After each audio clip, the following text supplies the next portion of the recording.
Hello, everybody. This is Donna Anderson. I'm author of lovefraud.com. And today we have with us Dr. Amber Alt.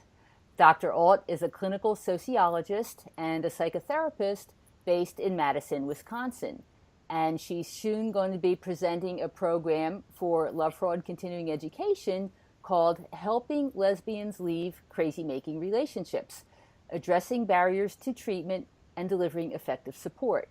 So welcome, Dr. Alt. It's so nice to see you again. Thanks so much for inviting me to be here. Okay. It's hard for anybody to leave an abusive relationship, but you say that it's even harder for women in same-sex relationships. Now, why is that? Well, I think I want to be clear that, as you say, it's hard for anybody, and it can be a slippery slope to say it's harder for this group or that group because individual situations vary so much. But I would say it's different. There are structural differences in the difficulties that folks in same-sex relationships face versus folks in opposite-sex relationships. And some of that is structural and cultural. Because of heterosexism and homophobia, folks have some additional barriers when they're seeking help in addressing their concerns when they're involved with a toxic partner or they're trying to leave a toxic partnership. Historically, in the United States, where same-sex marriage wasn't legal, it was difficult for people to access some of the benefits of divorce. Mm-hmm. Now that same-sex marriage is legal, that's a possibility for people, but we've celebrated the possibility of this legal tie so much that folks may be reluctant to come forward and say, I got married to my same-sex sweetheart or to my queer sweetheart in my alternative relationship, and now I need to get out of it. Mm-hmm. So there are lots of barriers like that, including shame. So if people have worked really hard to come out to their families or to their friends and have presented a relationship as a primary important relationship, and there's been opposition or difficulty in the family to being a same-sex partnership, then to acknowledge that there's abuse in that relationship can be difficult. There's fear of retribution, as there is in lots of these circumstances, but there's also the fear that the supports that people turn to aren't going to appreciate the risks, the danger, and the nuances of queer relationships when somebody was trying to exit.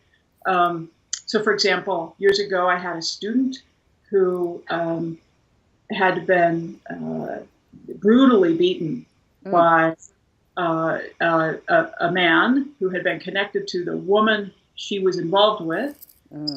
When she approached the police were called, and the police came to the scene and saw her very brutalized and said to her, if you're going to sleep with a woman, then you need to fight like a man.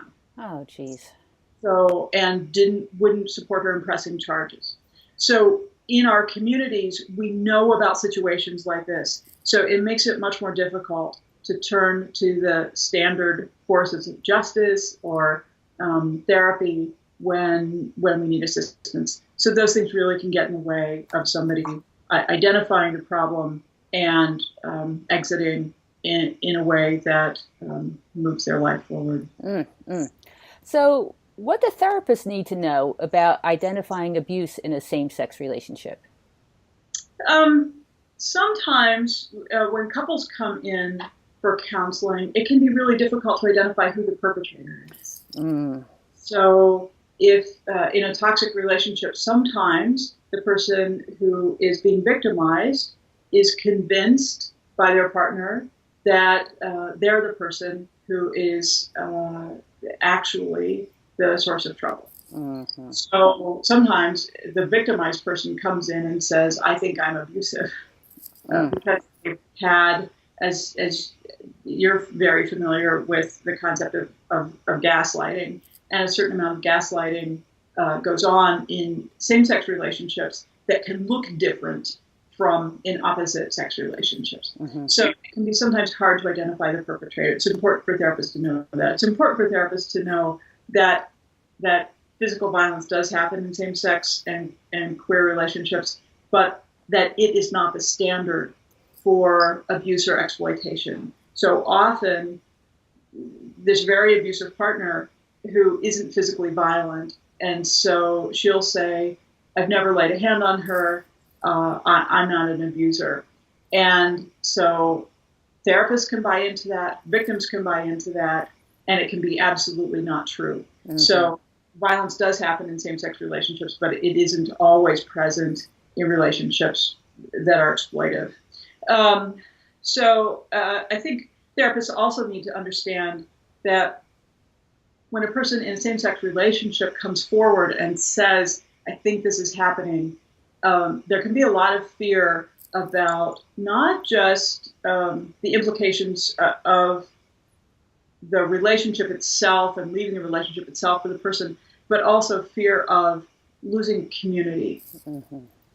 or dividing community, or bringing negative visibility through community. So there are concerns for people in minority populations about help seeking and about exiting that therapists need to respect, and you need to respect the timeline of the client who is making decisions about exiting. Mm-hmm. So how will your course help therapists to serve these clients, both the lesbian, bi, and trans clients? Yeah, so the course focuses on helping lesbians leave. Mm-hmm. So it's fairly narrowly focused that way. And in this course, I unpack some of the places of I try to fill in some content in the places of invisibility that many therapists have around this issue, because it's often not part of standard training for psychotherapists. So we look at these concepts of how the broader structure affects these relationships, and also the internalized homophobia or fear and the experiences within the community that people who aren't in it may not know about. Mm-hmm. So even though the course focuses on helping lesbians leave, I think there's also a transferability there, that folks who are working with men in same-sex partnerships, or they're working with trans clients in either queer or non-queer relationships, could benefit from, because all of us who are somehow connected to lesbian, gay, bisexual, and trans experience are affected by these broader social forces. So I think that this will be transferable to those contexts, even though the course is very specifically focused on the lesbian experience. Mm-hmm. Well, I think it's wonderful that you're addressing this topic. It's much needed. There's an awful lot of misunderstanding, not only about abusive relationships, but also in these communities. So we're very thrilled to have you doing this presentation, Dr. Alt, and we're looking forward to it. Thanks, Donna. I appreciate the opportunity. Great. Okay. Wonderful.